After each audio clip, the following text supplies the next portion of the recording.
There was a boy called Jack, and he was called Lazy Jack or Idle Jack because he didn't like to do any work.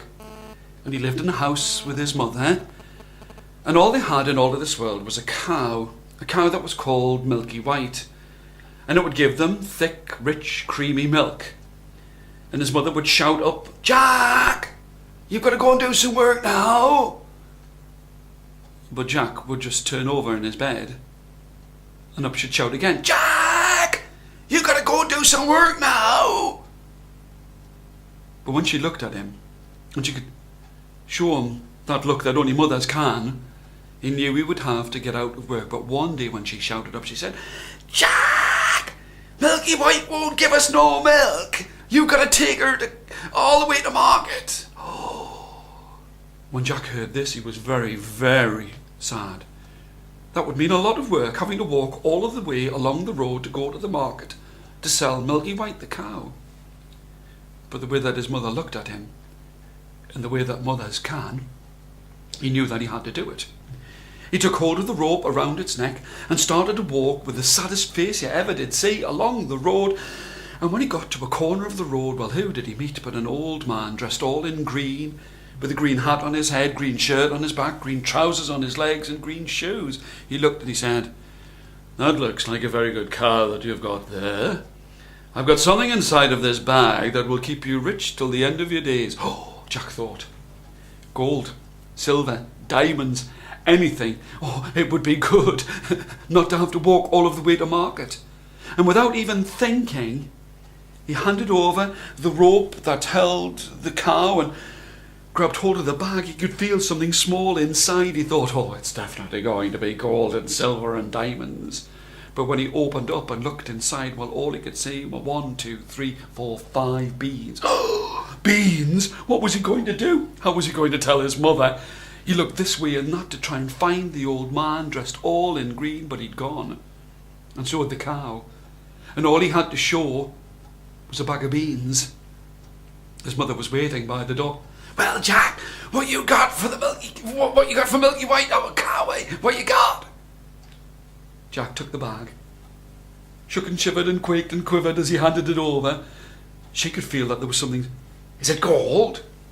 Jack shook his head. "Must be silver." He shook his head. "Diamonds, that's what you've got." But when she looked inside and saw that all that was inside were beans, she yelled, "Beans, you stupid boy!" And she sent him straight to bed without any supper. She took those 5 magic beans, for that's what they were. She took them and threw them out of the window, and that night the rain came down, and in the morning the sun shone, and the beanstalk, the beans grew taller and right up to the clouds and looked almost like a ladder up to the sky. And when Jack woke up, his bedroom was bathed in a green light, for the sun was shining through one of the leaves that was as big as a counterpane.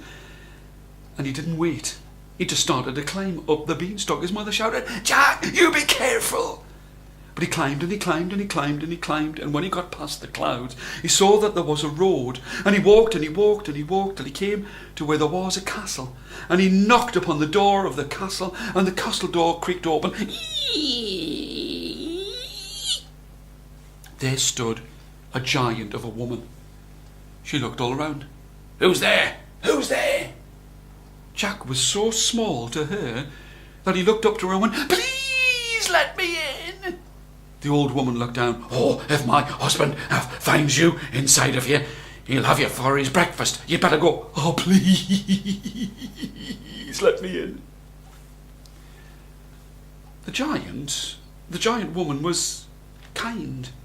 She let him come in. She sat him down. But just as he'd sat down, he heard thump, thump, thump, thump. The giant's wife said, "Quick, go and hide in the oven." And Jack ran and hid inside of the oven and could just peep through by the side of the door. And just in time as the door opened up, there stood the giant with dark, green, greasy hair, a long, filthy beard, and he sniffed the air and went, "I smell the blood of an Englishman. Be he alive or be he dead, I'll grind his bones to make my bread." "Oh, don't be so silly," said the giant's wife. "Go and sit down and I'll bring you your supper." Without a word of please or thank you, he took that supper and he didn't use a knife or a fork. He just stuffed it inside of his mouth. And the food dribbled down inside of his beard. And then he looked at his wife and said, wife, bring me my coins." Jack was very interested when he heard coins. She brought a bag as big as this room and put it down on the table, and the giant started to count. 1, 2, 3, 4, 5.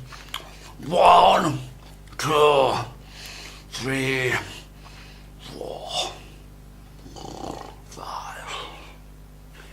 He fell asleep, resting his head on top of the coins, and the bag was still there. Jack was frightened, but he crept out of the oven, ran over, grabbed hold of the bag, put it on his back, and he ran right out of the castle. And he climbed and he climbed and he climbed and he climbed. And when he got to the bottom of the beanstalk, his mother looked at him and said, "Well, what you got in there then?" He handed the bag to his mother. She looked inside. This time she didn't scream bean. She went, "Gold, you clever boy! You brought us all gold!"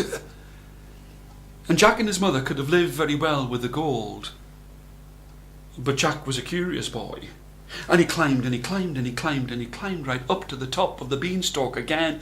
And he walked along the road till he came to the castle, and he knocked upon the door and it creaked open. And there stood the giant's wife. "Who's there? Who's there?" Jack once again took a big deep breath and went, "Please let me in." And she looked down and says, "Oh, the last time I let a little boy inside of here," for she didn't recognize him, "last time I let a little boy inside of here, he stole our coins and my husband was ever so angry. Oh, please let me in." She was a kindly soul. She let him come in. She sat him down, and just as he was about to eat, they heard thump, thump, thump, thump. She said, "Quick, go and hide." And Jack hid without her pointing where the oven was, and he peeped out of the door just in time for the door creaked open, and there stood the giant with his greasy green hair and his long, thick, dirty beard, and he sniffed the air and, 3, 5, 4, 5. I smell the blood of an Englishman. Be he alive or be he dead, I'll grind his bones to make my bread." "Oh, don't be so silly," said the giant's wife. "It's just the smell of your last meal." She brought him his supper, and he didn't use a knife and he didn't use a fork. He just poured it into his mouth. He said, "Wife, bring me my hen." "A hen?" thought Jack. "I wonder what this is going to be." She brought out a hen, and it didn't look any different to any other hen. But when the giant looked at it and went, hen, lay me an egg," it went, and it laid a beautiful, round, shining, golden egg. And Jack smiled. Oh, what I couldn't do with a hen like that. The giant said again, hen, lay me an egg. And he fell fast asleep as the hen laid another beautiful golden egg. Jack crept out, grabbed hold of the hen by its feet and its beak so it couldn't make a noise, slung it over his back, and he ran and he ran and he ran as fast as he could, and he climbed and he climbed and he climbed and he climbed. And when he got down to the bottom of the beanstalk, his mother was there and said, "Jack, what you got there? Just looks like an old hen, that does." "Watch this, mother. Hen, lay me an egg." And sure enough, the hen went, and it laid a beautiful, round, shining, golden egg. "Oh, you're a clever boy, you are." And Jack could have lived very well with the coins and the golden eggs, but he was very curious. And he climbed and he climbed and he climbed and he climbed, and he walked and he walked and he walked till he came to the castle. But this time he put on a disguise, a hat and a cloak and a scarf about his neck. And when he knocked upon the door of the castle, it creaked open yet again. There stood the giant's wife. She saw him there. "Oh, please let me come in." For he changed his voice. "Oh, please let me come in." "I'm not going to let you in. Every time I let little boys inside of this place, they steal things." "Please let me come in." And she did let him come in, and he didn't get a chance to even sit down. For soon as he was there by the side of the table there, thump, thump, thump upon the floor, and Jack, without being told or shown, went and hid in the oven, and the giant's wife thought that this was very strange. But just in time the door creaked open, and there was the giant with his dirty green greasy hair and his filthy beard. He sniffed the air and went, "Revival! I smell the blood of an Englishman. Be he alive or be he dead, I'll grind his bones to make my bread." "Oh, don't be so daft," said the giant's wife. "Go and sit down." Well, this time, when the giant was brought his food, he didn't use his hands or his fingers. He just picked up the plate, and it all dripped down on his clothes, and he yelled at his wife, Wife, bring me my harp." "A harp?" thought Jack. "I wonder what this is." The harp was brought. It had a beautiful golden face that was lined all with diamonds, fine clothes that were made out of silver, and there it was, and the giant, with his terrible voice, said, "Harp, harp, sing for me." It started to play, and the beautiful song that it sang was so sweet upon the ear, and the giant fell fast asleep. The harp was still singing. Jack crept out of the oven, grabbed hold of the harp, and as soon as he did, the harp started to scream, "Master! Master! Jack is stealing me!" The giant woke up, and he was not pleased. He grabbed a great sword and threw another to Jack, and they fought in that place with Jack with the harp on his back. And the giant knocked the sword right out of Jack's hand. It went up in the air and stuck in the wall, but Jack had the harp on its back, and still it screamed, "Master! Master! Jack is stealing me!" And he ran, and the giant was behind him. Thump, thump, thump on the ground, and he ran till he came to the beanstalk, and he climbed, and now he could feel the hot breath of the giant behind him.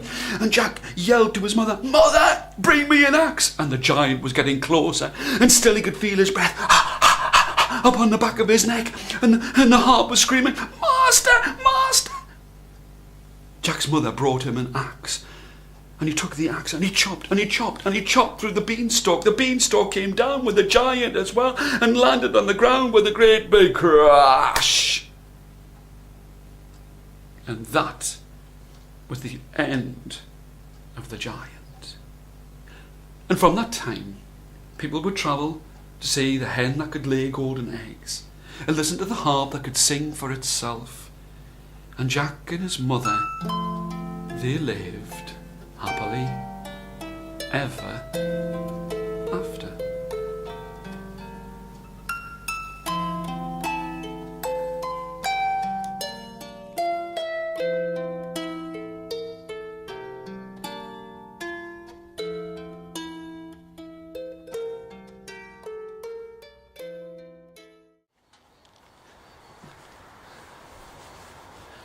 There was once a house with 1, 2, 3 little pigs inside, and their mother.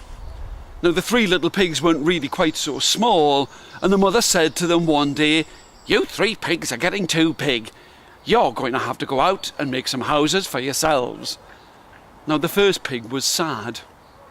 The second pig was sadder.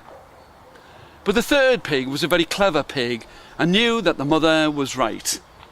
Now the next morning, when the sun started to shine, out they went along the road, and as they walked it was hot, hot, hot, hot, hot.